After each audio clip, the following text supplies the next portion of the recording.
घटना को बड़ा सुनियोजित तरीके से अंजाम दिया गया 22 तारीख को पहलगांव, जो एक इंटरनेशनल टूरिस्ट डेस्टिनेशन है,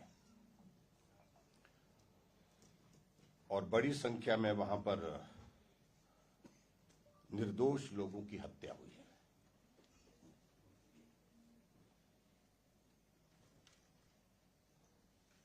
पूरा देश विचलित हुआ और पूरे देश में कश्मीर से कन्याकुमारी तक एक तरह का भाव, रोष का, आक्रोश का देखने को मिला है।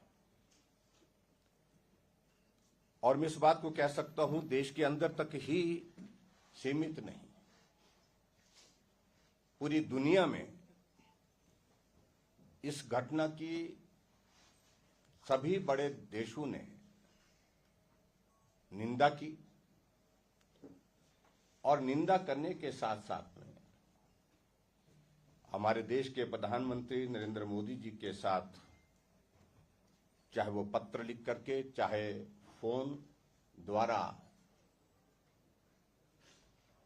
भारत के साथ खड़े होकर के पूरा समर्थन और सहयोग देने की पेशकश भी की।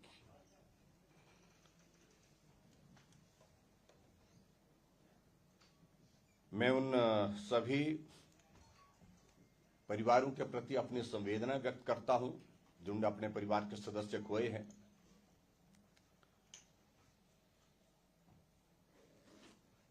और निश्चित रूप से इस बात को प्रधानमंत्री जी ने बड़ा स्पष्ट कर दिया है कि जो लोग इसमें शामिल थे और जिन लोगों ने इस साजिश में हिस्सा लिया, उनको उनकी कल्पना से ज्यादा बड़ी सजा मिलेगी। हालांकि प्रधानमंत्री नरेंद्र मोदी जी उस वक्त अरब देश के प्रवास पर थे। उन्हें तुरंत दूसरे दिन अपना प्रवास स्थगित करके बीच में भारत लौटना उचित समझा और लौटने के पश्चात अपने निवास पर पहुंचने से पहले ही एयरपोर्ट पर ही पूरी घटना की ब्रीफिंग ली, पूरी घटना की जानकारी ली, वरिष्ठ अधिकारियों के साथ बैठ करके। केंद्रीय गृह मंत्री अमित शाह जी जिस दिन घटना घटित हुई उसी दिन ही श्रीनगर के लिए रवाना हो गए और श्रीनगर रवाना होने के साथ साथ में दूसरे दिन पहलगांव, जहां यह घटना घटित हुई, वहां पर भी जाकर के आए मौके पर। और उसके साथ साथ में उन्होंने इस बात को भी सुनिश्चित किया कि परिवार के लोगों को वहां पर मिलने का जिनसे संभव हो पाया उनसे भी मिले, और पर जो जिनकी दुखद मृत्यु उस घटना में हुई थी उनके शव को उनके परिवार तक पहुंचाने का भी इंतजाम किया।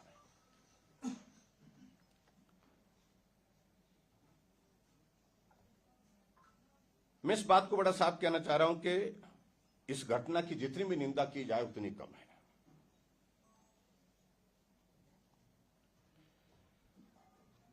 और उसके बाद जो सिलसिलेवार, मुझे लगता है कि उस सारी चीज को कहने की आवश्यकता नहीं है कि कैबिनेट कमेटी ऑन सिक्योरिटी,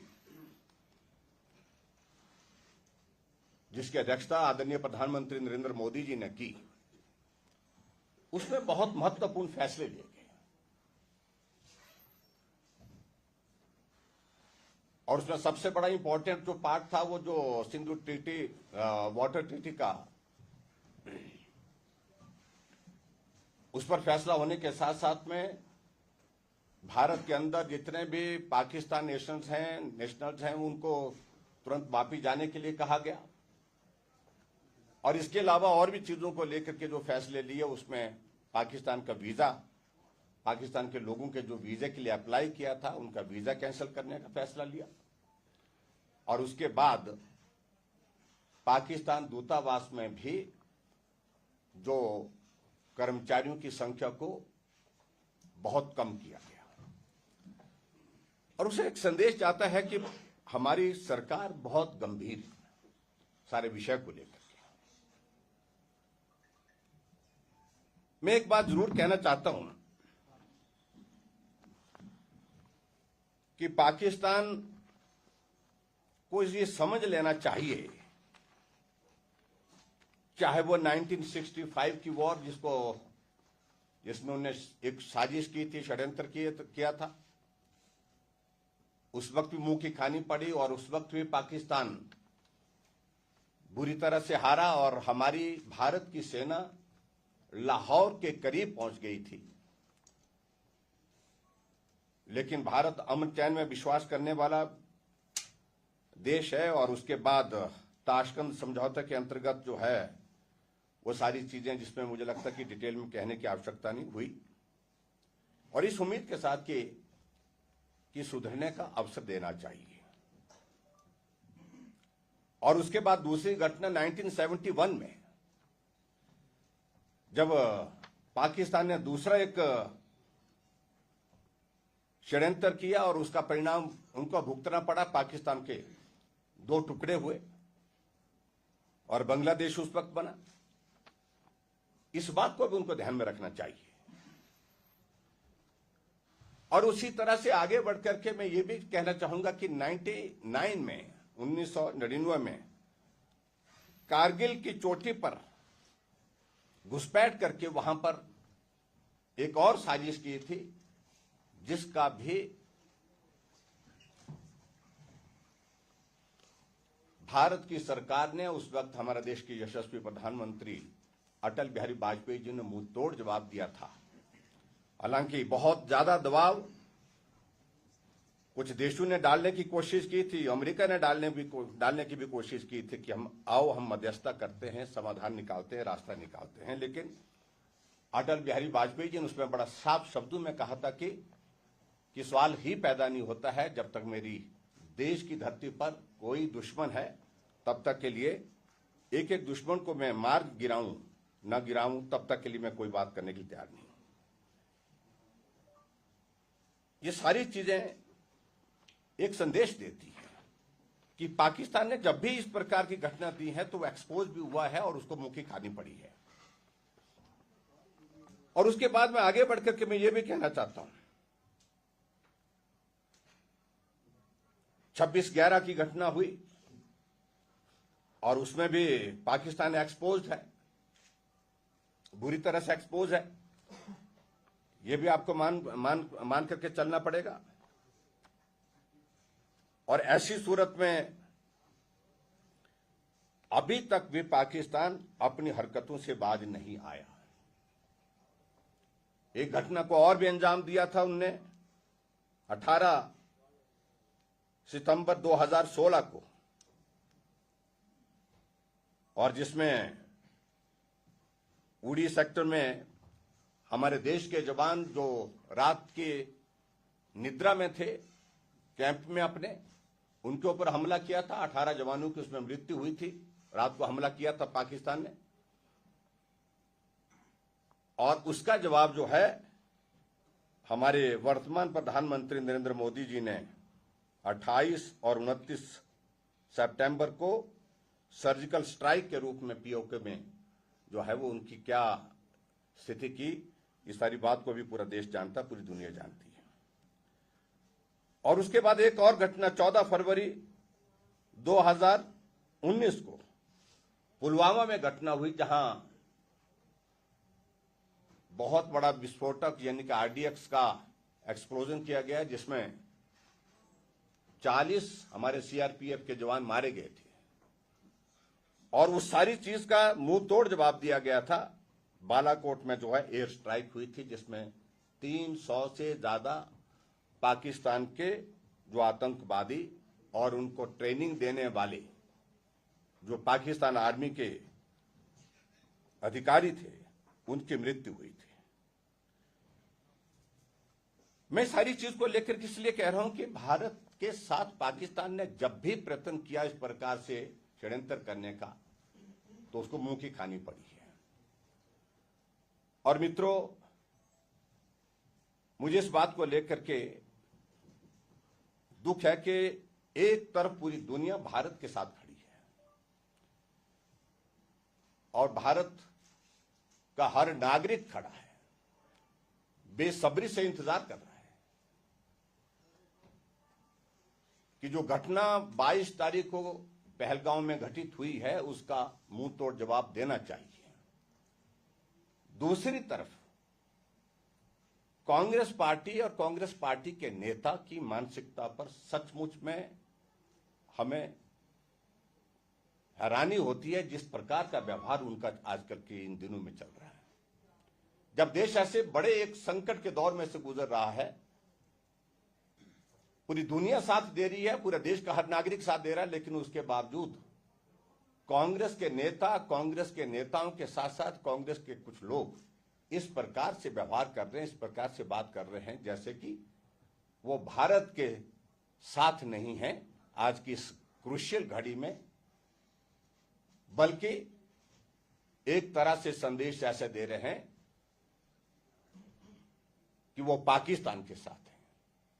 ये सचमुच में बहुत बड़ी चिंता का विषय है और मैं हैरान होता हूं इस बात को लेकर के। पिछले कल सोशल मीडिया में एक तस्वीर अपलोड की गई और ट्विटर पर मेरा यह मानना है कि वो जिसमें सिर नहीं था,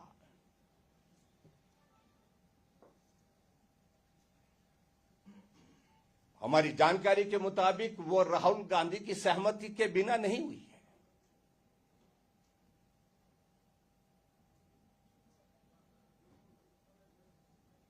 और पूरे देश भर में थू थू हुई है कांग्रेस की उस बात को लेकर के, उस पोस्ट को लेकर के।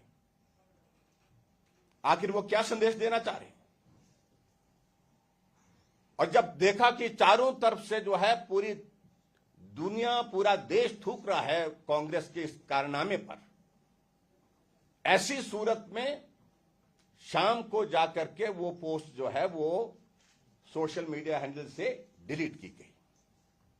आखिरकार विवश होना पड़ा उनको।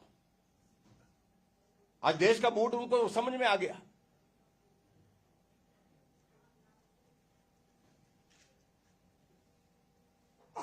घटना घटित हुई, ऑल पार्टी मीटिंग हुई। ऑल पार्टी मीटिंग में सारी ब्रीफिंग जो है हमारे केंद्र के मंत्री, गृह मंत्री, राजनाथ सिंह जी, डिफेंस मिनिस्टर, इन सब लोगों ने वहां पर दी है। लेकिन उसके बावजूद भी हमको हैरानी इस बात को लेकर के है कि इस तरह के प्रश्न ऐसी घड़ी में खड़े करने का कोई प्रश्न बनता नहीं था, लेकिन फिर भी उसके बावजूद किए जा रहे हैं। क्या उनको यह मालूम नहीं जब 26/11 की घटना हुई थी, 26/11 की घटना जब हुई, जब एनएसजी की टीम जो है, जो ट्रुप जो है वो दिल्ली से रवाना होना था एयरपोर्ट से मुंबई के लिए, क्योंकि वहां पर हाथ खड़े हो गए थे एक तरह के सिक्योरिटी फोर्सेस के। ये स्थिति बन गई थी, समझ में नहीं आ पा रहा था क्या किया जाए। अफरा तफरी का एक माहौल था। एयरपोर्ट पर 1.5 घंटे तक उस वक्त के वहां के जो देश के जो गृह मंत्री, केंद्र के गृह मंत्री उस वक्त के शिवराज पाटिल ने प्लेन को होल्ड किया और 1.5 घंटे तक इंतजार करने के बाद वो फ्लाइट गई और वहां एक एक पल में आदमी मारा जा रहा था। एक एक पल में बस वहां पर उस समय का कितना महत्व था। गोलियों से कितने लोग छलनी हो गए उसके बाद। इस सारी बात का जवाब नहीं है। और ऐसी सूरत में मेरा यह कहना है कि कांग्रेस को इन सारी बातों से बाज आना चाहिए। और खास तौर से हिमाचल प्रदेश की अगर मैं स्थिति देखूं, हिमाचल प्रदेश में मैं देख रहा था कि कांग्रेस के 2 मंत्री हैं जिनका ना मुख्यमंत्री को वो पूछते हैं और न मुख्यमंत्री उनको पूछने की स्थिति में है। एक मंत्री तो है वो जिनका इस देश के साथ, देश की संस्कृति के साथ, देश के सैनिकों के साथ जिस प्रकार से अपनी भावनाएं व्यक्त करनी थी, जो लोगों की मृत्यु हुई है उनके साथ भावनाएं व्यक्त करनी थी, वो आखिरकार क्या किया जा रहा है? और क्या ऐसे मंत्री को हिमाचल प्रदेश के मंत्रिमंडल में रहने का अधिकार है?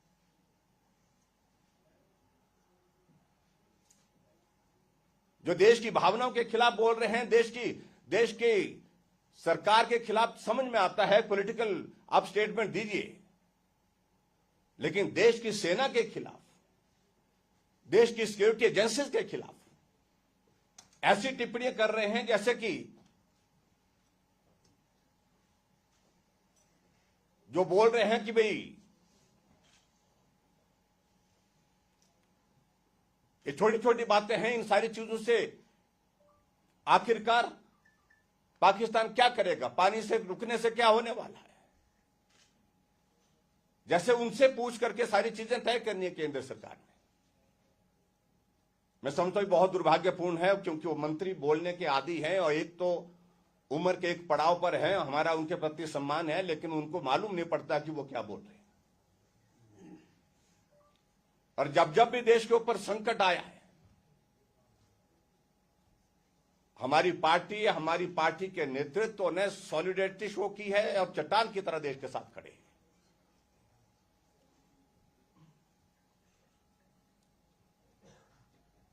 और इस बात को भी आप जानते हैं कि एक बार अटल बिहारी वाजपेयी जो विपक्ष के नेता थे, उनको देश का पक्ष रखने के लिए जो है वो भेजा गया कांग्रेस की सरकार के दौरान।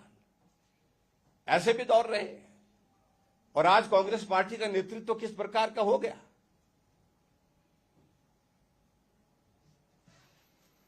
एक तो सबसे बड़ी बात है कि ये देवभूमि हिमाचल प्रदेश,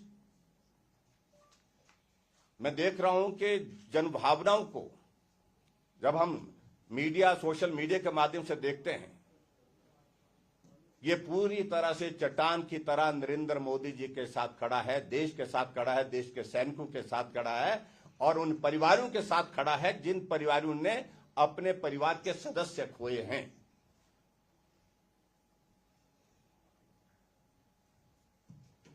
और एक तरफ से कांग्रेस पार्टी के कुछ नेता और विशेष तौर से जो उनके एक मंत्री हैं जिनको कुछ भी बोलने की आदत है और वो जो बोलते हैं बहुत बेशर्मी से बोलते हैं।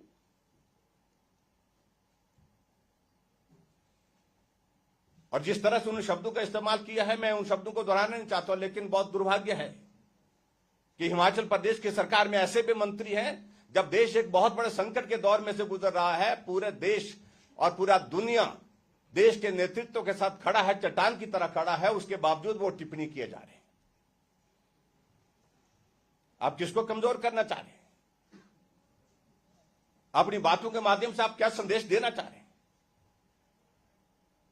और मैं यही कहता हूं, आपके माध्यम से मैं मुख्यमंत्री जी से आग्रह करूंगा, कांग्रेस पार्टी के नेतृत्व से भी आग्रह करना चाहता हूं, ऐसे मंत्री को मंत्रिमंडल में रहने का कोई अधिकार नहीं होना चाहिए। संविधान की व्यवस्था के अनुसार जो देश के खिलाफ बोले, देश की सेना के खिलाफ बोले, देश की ऐसी भावनाओं के खिलाफ बोले, मैं समझता हूं कि ऐसी सूरत में ऐसे मंत्री को कोई अधिकार नहीं रहना चाहिए मंत्रिमंडल में। और मुख्यमंत्री इस सारी बात का संज्ञान ले और संज्ञान लेने के साथ साथ उचित कार्यवाही करें। मित्रों, आज के इस पत्रकार वार्ता में विशेष तौर से मैं सिर्फ यही कहूंगा,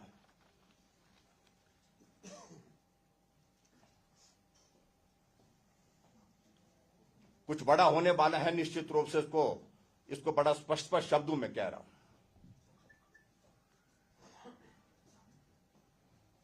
पिछले कल प्रधानमंत्री जी ने जो बैठक की आर्मी के अधिकारियों के साथ, रक्षा मंत्री जी के साथ, उसमें उन्होंने बड़ा स्पष्ट संदेश दे दिया है कि भारत की सेना को अब कार्रवाई करने के लिए खुली छूट है। इससे ज्यादा क्या बोलेंगे?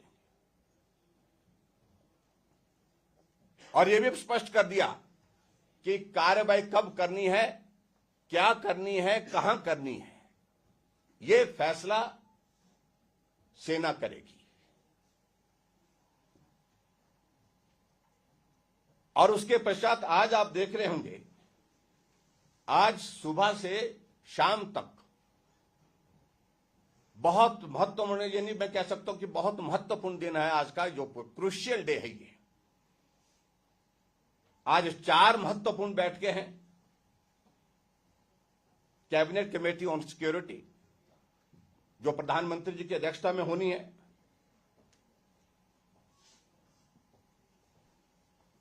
जिसको हम सीसीएस बोलते हैं, और दूसरी मीटिंग जो है cabinet committee on political affairs, ये भी बैठक रखी है, जिसको सीसीपीए बोलते हैं, जो ये भी प्रधानमंत्री जी की अध्यक्षता में होने वाली है। और एक और meeting cabinet committee on economic affairs, ये भी प्रधानमंत्री जी की अध्यक्षता में होने वाली है। और उसके बाद कैबिनेट की बैठक, यानी कि आज 4 महत्वपूर्ण बैठकें हैं। इन महत्वपूर्ण बैठकों के बाद आप इस बात को आप मान करके चलिए कि भारत अब हर तरह से तैयारी के लिए आगे बढ़ चुका है। और मैं देवभूमि हिमाचल प्रदेश की ओर से देश के यशस्वी प्रधानमंत्री नरेंद्र मोदी जी को शुभकामनाएं देता हूं। और पूरा देवभूमि हिमाचल प्रदेश चट्टान की तरह उनके साथ खड़ा है। और निश्चित रूप से पाकिस्तान को अब की बार इस प्रकार का सबक मिलेगा जिसको वो कई जन्मों तक भूल नहीं पाएगा। और मेरा इसके बाद सिर्फ एक ही बात को लेकर के जरूर आग्रह है कि हिमाचल प्रदेश के मुख्यमंत्री विशेष तौर से अपने प्रदेश के अंदर इस बात को सुनिश्चित करें कि उनके मंत्रिमंडल के जो उनके मंत्री हैं, उनके साथी हैं, उनकी जुबान पर लगाम लगाए। मुझे ये शब्द कहने पड़ रहे हैं, इसलिए कहने पड़ रहे हैं कि कोई भी देश का नागरिक आज ऐसे लोगों को माफ करने वाला नहीं है। तो यही मुझे आप सबके बीच में कहना था। आज के विषय को लेकर के मेरा विषय बड़ा स्पेसिफिक था और आप सब आए, आप सबका बहुत बहुत धन्यवाद। Thank you very much. Sir, opposition लगातार सवाल उठा रहा है कि देश के प्रधानमंत्री जब विदेशी दौरे से आए थे, उसके बाद जब मीटिंग एयरपोर्ट से की, उसके बाद बिहार चुनाव के लिए गए हैं, उन्हें हालांकि राष्ट्र को संबोधित करना चाहिए था। किस तरह की बयानबाजी इस समय? देखिए, इस बात को लेकर के मुझे लगता है कि कोई बात नहीं, वहां से भी एक तरह का राष्ट्र को ही संबोधित किया है। जो संदेश दिया है, कार्यक्रम निर्धारित था और ऐसे भी नहीं हमको मान करके चलना चाहिए कि इस घटना के बाद के केंद्र के हमारे प्रधानमंत्री जी के शेड्यूल को के बारे में मुझे लगता कि इस बारे में चर्चा करने की कोई औचित्य नहीं है। और उनने जो भी कुछ फैसला लिया, सारी चीजों को लेकर के जो बात उनने राष्ट्र को संबोधित करते हुए कहनी थी, और वो बात बड़ा स्पष्ट शब्दों में उन्होंने कही है।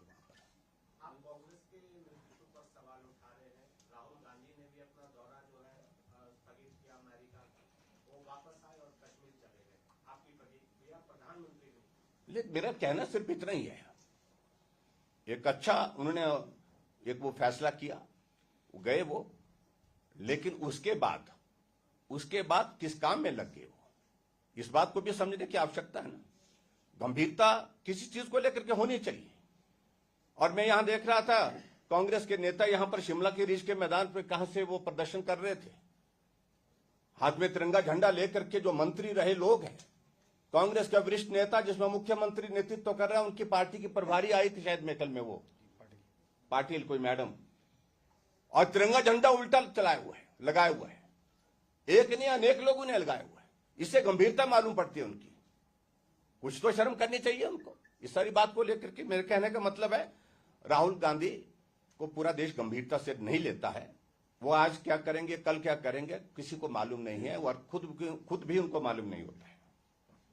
सर, 2 मंत्रियों का आपने जिक्र किया, उनके नाम भी बता देंगे कौन कौन? मैं कह रहा हूं, एक बड़े वरिष्ठ, सबसे वरिष्ठ मंत्री उनके हैं, जिनका नाम जो है चंद्र कुमार जी हैं, उनको भी बोलने की आदत है। इस उम्र में ज्यादा बोलना उचित नहीं होता है। मैं उम्र के हिसाब से उनको इज्जत देता हूं, सम्मान करता हूं, लेकिन अनावश्यक रूप से बोले ऐसी स्थिति में। और दूसरा, एक जो मंत्री जाना जाता है, ट्राइबल के मंत्री, रेवेन्यू मंत्री हैं जगदीश सिंह नेगी जी, उनको तो आदत है कुछ भी बोलने के लिए। मुझे मालूम नहीं कि कौन अधिकृत करता है उनको प्रेस कॉन्फ्रेंस करने के लिए। देश की सिक्योरिटी पर, सुरक्षा पर जो है वो जैसे अधिकृत होकर के प्रेस कॉन्फ्रेंस कर रहे हैं। मैं समझता बहुत दुर्भाग्य। और उनकी भाषा कभी भी देश हित, समाज हित में, जनहित में हमने देखी नहीं आज तक। ये विधानसभा के रिकॉर्ड में भी आपने देखा होगा किस प्रकार के गाली गलौज के साथ वो अपनी बात कहते हैं, और ऐसी भाषा जो है वो बर्दाश्त नहीं करेंगे। और मुझे लगता है कि मुंहतोड़ जवाब इन लोगों ने दिया है। मैं देखा सोशल मीडिया में जिस प्रकार से उनकी वो जो ट्रोलिंग हुई है, तो उस बात को उनको समझना चाहिए कि जो बोलते हैं तो लोग उनकी बातों पर थू थू करते हैं। ठाकुर साहब, आपने कांग्रेस नेताओं पे बड़े गंभीर आरोप लगा दिए, स्पेशली हिमाचल में भी।